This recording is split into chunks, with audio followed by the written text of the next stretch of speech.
You are not deceived. The title is absolutely 100% real. The Predators are in the Marvel Universe, and they are about to slaughter some of our most favorite superheroes, and I'm here for it. Honestly, I feel like the Predators are in heaven because this is what they are about, finding the strongest people to put down.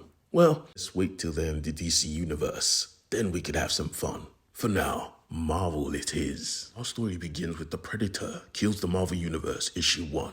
It starts out in space, because obviously the Predators are not from Earth. So, the first people they actually encounter are the Guardians of the Galaxy, and these guys are not prepared at all. Rocket and Quill get the information that someone needs help. Now, being do-gooders, they said, hey, let's help this person. Quick scans show that it is a Stark Industries ship, so Quill calls ahead. Hello, do you need help? Yes.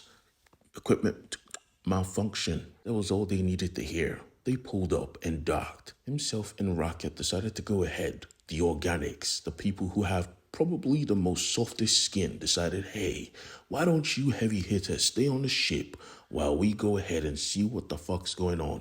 Now, that was stupid. First contact. Really? Regardless though, they stepped up and they noticed 3 dots on their chest. What the hell is going on? Rocket turned back quickly enough to see Quill sprout another hole in the middle of his chest. Quill was dead. Instant. Rocket did not know what to do. He could not even mourn. All he could do was pick up Quill's blaster and return fire. This was pointless. At least now the heavy hitters could hear the commotion. They knew something was wrong. It was time for them to move. Right? Wrong.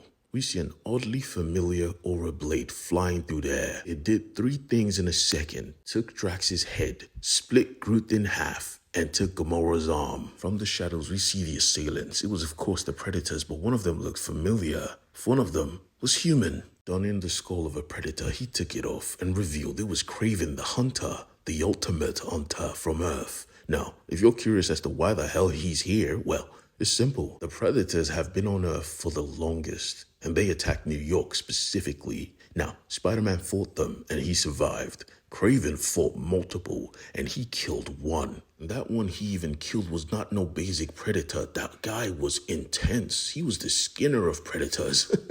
Don't get it twisted. He was overpowered, but because of his kill, he now had their respect. He was bled. And for those of you who know Predator lore, being bled means they respect you. He was even invited to stay with them, and he took it. Back in the present, though, things have started to evolve on Earth because now they knew of the Predator. The Weapon X program needed samples, and someone, a random government stooge, decided it would be a smart idea to pull up to the Weapon X facility and demand answers. Of course, she was given the answers, but it's Weapon X. You're basically mad scientist, in my opinion. They let her have access. Matter of fact, they showed her access firsthand by locking her in a cage with one of their experiments.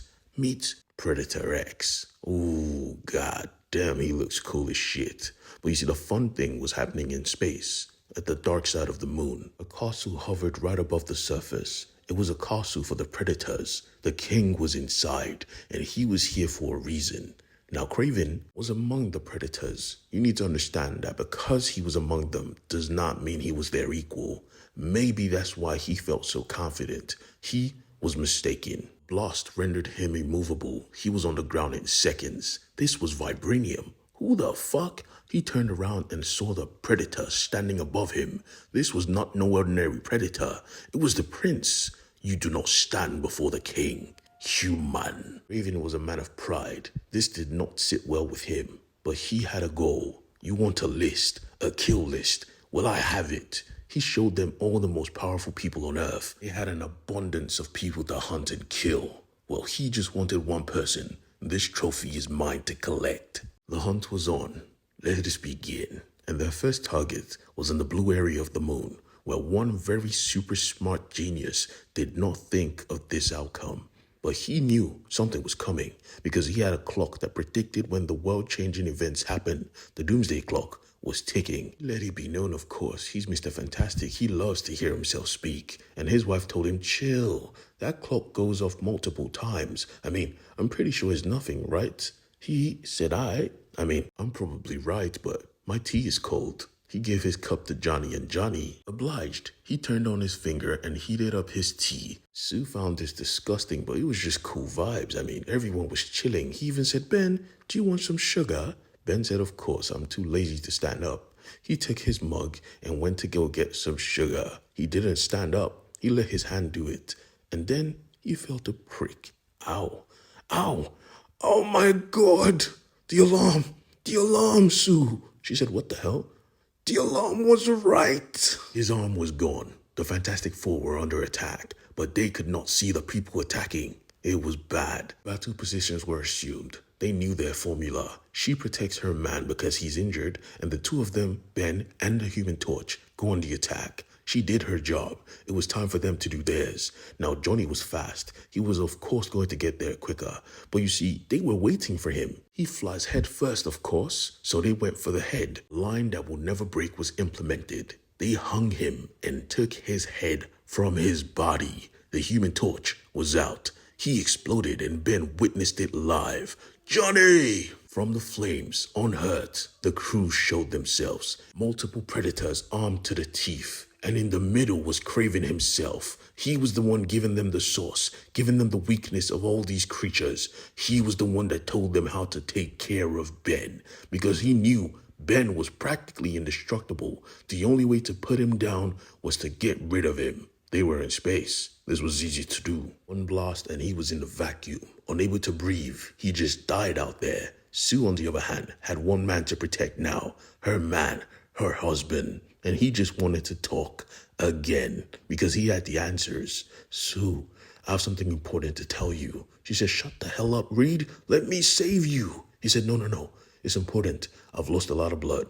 I'm about to lose consciousness. You need to hear this. They cut me. I could see that. She said, yeah, that should be hard to do. But he cut me. And it was something that was strong enough to pierce my skin and fast and sharp enough to do so. And to begin with, it was vibranium. And just like that, Reed Richards, the smartest man in the entire Marvel universe, was done in. Sue was alone on the blue side of the moon with the room filled with killers. Ooh, this is getting interesting, and I'm here for it. I will be covering the Marvel Universe dying at the hands of a predator. This should be fun. Hit the subscribe button, join the family, check out my other videos. Peace.